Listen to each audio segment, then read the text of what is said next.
What's up, guys? This is the Gospel According to Mark with a C. He is I, and I am he. Just taking some time to tell you exactly what's on my mind. Thank you for joining me once again, my friends. And I can honestly say, guys, it's been a real fun week that has passed by. Not for any like monumental reason or anything. God knows there's a lot going on out here. But there's a few things, I guess, that I want to kind of talk out because I swear, I think that maybe I'm the only one who notices these things in this way. I think everybody knows. Like, I'm going to talk about the media here, right? And I think everybody knows that the media is way out of control. You know, the media has way too much power, way too much influence. And, it becomes apparent sometimes, when I'm watching the news and stuff, like the certain trends that happen, when it comes to the media and what they choose to give light to. Like I made the observation a long time ago that when it comes to, let's say, stories of police brutality, you realize, like honestly speaking, that police probably brutalize or kill people just about every day, several times a day, all over the world. Whenever you're doing or dealing in law enforcement, chances are that people are not going to want to be arrested. People are going to resist. They're going to run. They're going to attack the cops. And as a result of that, at least as a result of that, you will get increased chances that there will be instances of police brutality or usage of lethal force every day, several times a day. So I made the observation a long time ago that, of course, whenever the media wants to blow up a story or they want to sway the public or something like that, they can pick from a big bag of situations where police had to use deadly force in any given time and blow that story up. Whenever they want the story, it's there anytime. And if they want to make it a racial thing, well, of course, they could do it anytime they want. If there's a quiet time, it's not because it's not happening. It's because someone has decided that now's not the time to blow it up. They can do this whenever they want. Okay? So, knowing that and noticing that, I also, along the same line, same energy, I've noticed that whenever they want to like throw stories of black people doing messed up stuff out there for the public, they can do that anytime. Okay, people are committing crimes every single day, all day. And it doesn't go along racial lines no matter what people might think. All right, you can break down the demographics and proportionately speaking and all of that. But anytime the media gets ready, they can put a black face on crime. Or they could put a white face on crime if they want to make it a hate crime or something like that. It is entirely up to the media if they want to do that. So, keeping, along those lines of thinking, right? I noticed this past week, I turn on the news as I do every day because I'm a hard-working man. Okay, I get up and I go to work every day. I get up at something like 5:30 to 6 o'clock every morning, and I turn on the news because I want to see the weather, and the weather girl, she's real cute around here. All right, so I turn on the news, checking it out, and I can't help but notice whenever there's a trend of we're leading with black people doing messed up stuff, right? I noticed that stuff, all right? So this past week, I noticed that. Like several stories. Like how many stories can you jam into one half an hour of just black people doing messed up stuff, right?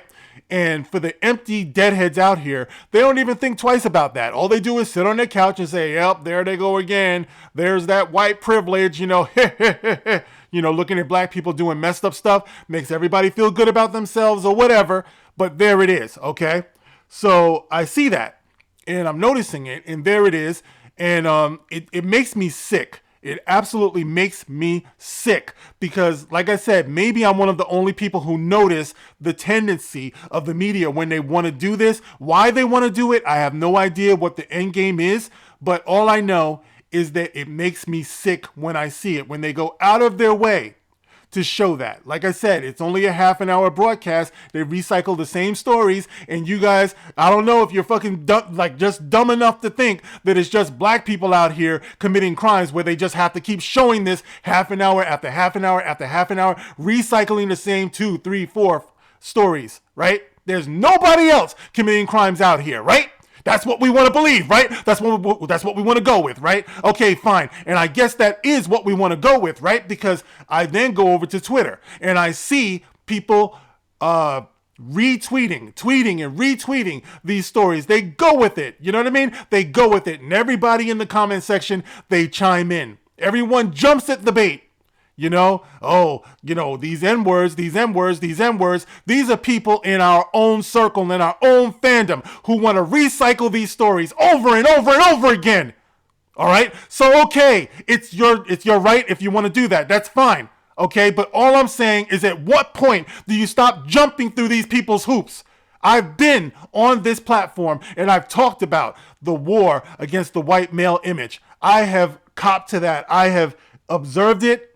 I've said that I see it. I've said that it's wrong. Okay? In fiction, this is what you see. This is the tendency. White man bad. Okay? We've all seen it. Okay? But don't get it twisted. Don't make any mistake about it. Okay? When it comes to real life, the bad guy will always be who you see right here. Okay? And historically speaking, in Hollywood, that's what you've had. If you think that all of this blackwashing bullshit that you see out here, if you think that that's doing something for the black male image or the black woman image or whatever, then you're dumber than I think you are, if that's what you actually think. All right? This is not serving any of us at all. But this is what we see. Okay? So in real life, all right, real life, this will always be the bad guy. Never get it twisted. This is something that I have to live with every single day of my life. All right. So when I go on Twitter and I see some of you reposting this and inviting the idiots to come into your comment section and just keep taking shots and shots and shots and shots, you know, over and over again at black people. Okay. Black people are doing crimes. All right. I'm not here to say that that's not what's happening. All right. All I'm saying is, what is up with the disproportionate attention that is put on this, and why? Okay. Do you ever ask yourself that? Why? Why is it? Okay. And why does it bother me? Why does it bother me? Well, for obvious reasons, number one. But my son, okay, you guys know one thing I always talk about, right? My son, my son, my son.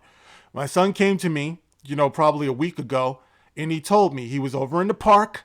You know, I just got him a brand new bike about a month or so ago.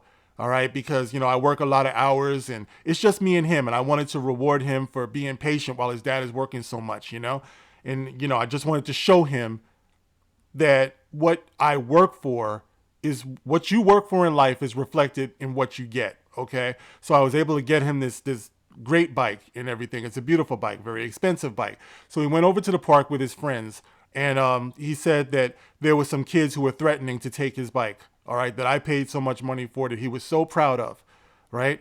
And he pointed out that those kids were black, you know, and he was just so torn about that because he's proud of who he is. You know, as what everyone should be. I don't care if you're white, black, you know, Spanish, anything, Asian, Indian, everyone should be proud of who they are, you know? And for him to start noticing the tendency of people who look like him actually hating on him, not wanting him to have something that's good, hurts him. It hurts him. And he came to me to talk about it, and it hurt me that this is what he has to go through. This is the realization that he has to go through. But see, when you condition people, when all you show them is the worst of themselves, disproportionately, and you reinforce that and you just keep it going, and then you go onto social media and people insist on showing that. It's like you're just as bad as the media when you do that. Okay? So you have these kids who see this. They see the worst of who they are, the worst of where they come from, right? And they expect the worst of themselves because this is the job that's being done on them on social media, in the media, in the schools. The lower expectations, telling these kids that they're always going to be victims, you know, so they feel bad about themselves. They hate themselves. This is what I was talking about before. In their own homes, even their parents sometimes tell them, you ain't shit. You just like your dad. You ain't shit. You just like your mom.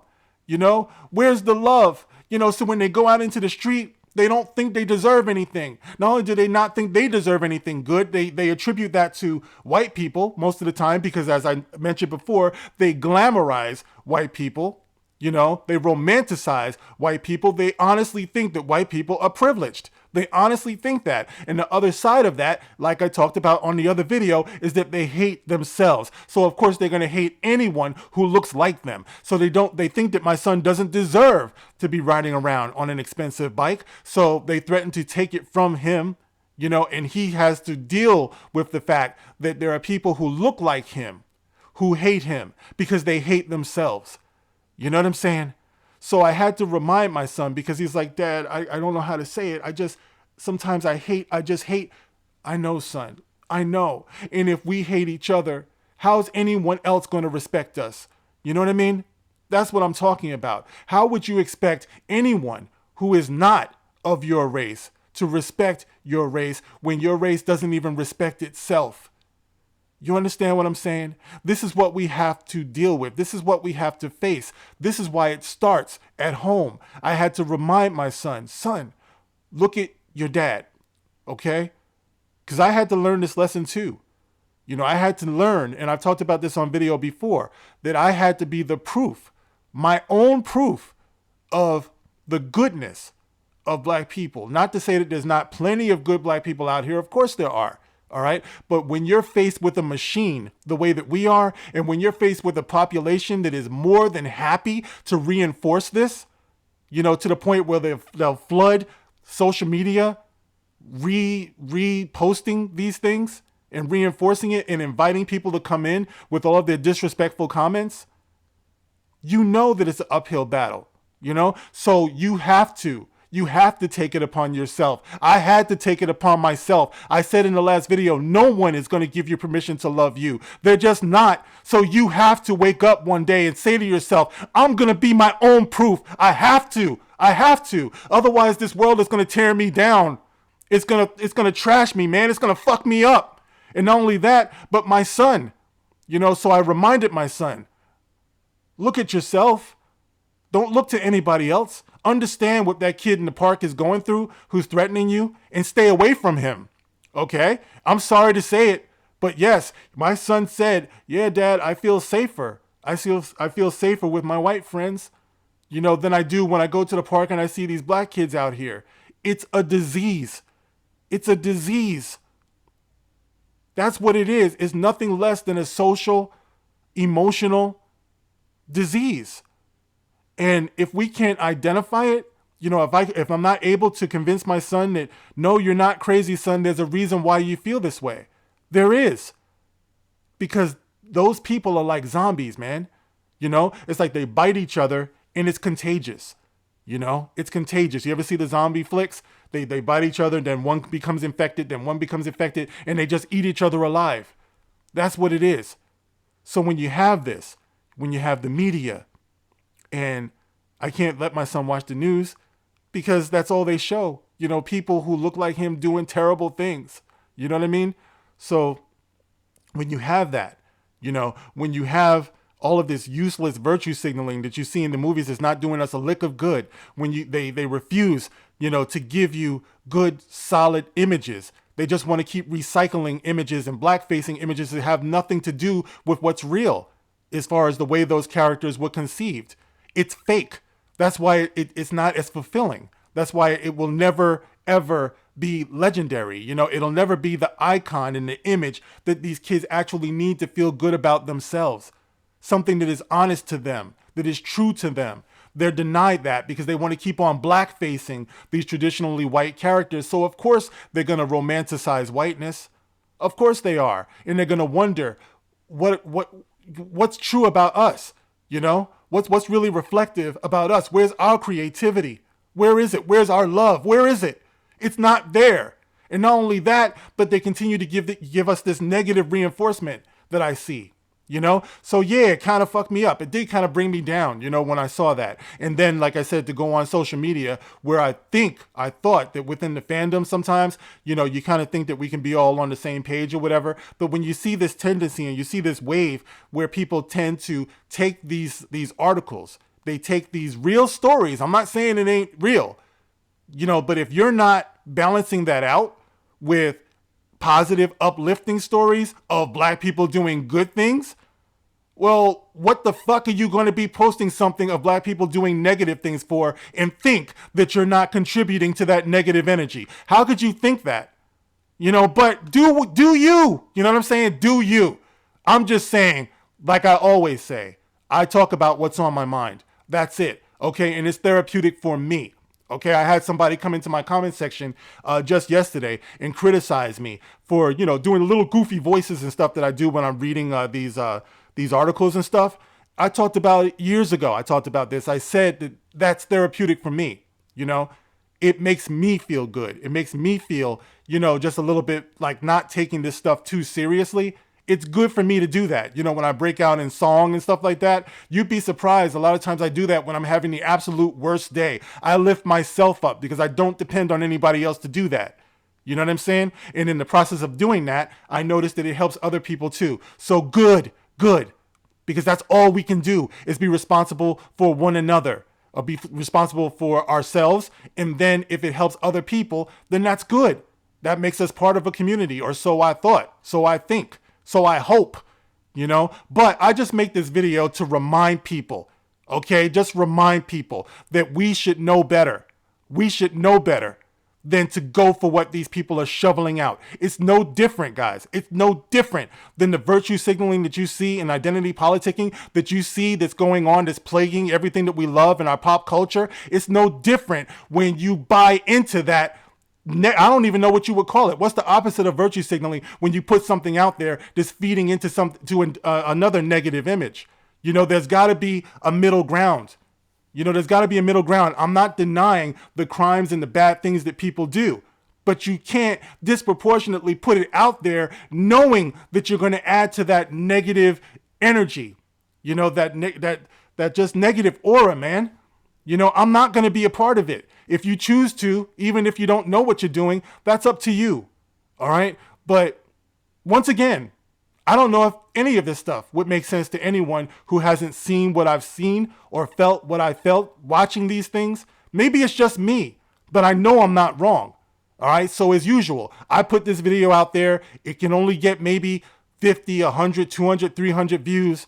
One day people will discover the stuff that I'm talking about, and either you'll get it or you won't. From the very beginning, I said that my videos were like messages in a bottle. Yeah, they still are. They still are. Well, you're concentrating on people who want to disproportionately blow that shit up on the other side of things. You might miss my message thinking that we're all the same, but that's okay. I didn't put it out there for mass consumption. I just put it out there just in case anyone out there feels the way I feel. All right, guys, this has been another long video. That's enough. You can get in the comment section and let me know how you feel about this. As always, you can like, you can share, you can subscribe, and I'll catch you in the next one. Thanks, guys. This is The Gospel According to Mark with a C. Rock on.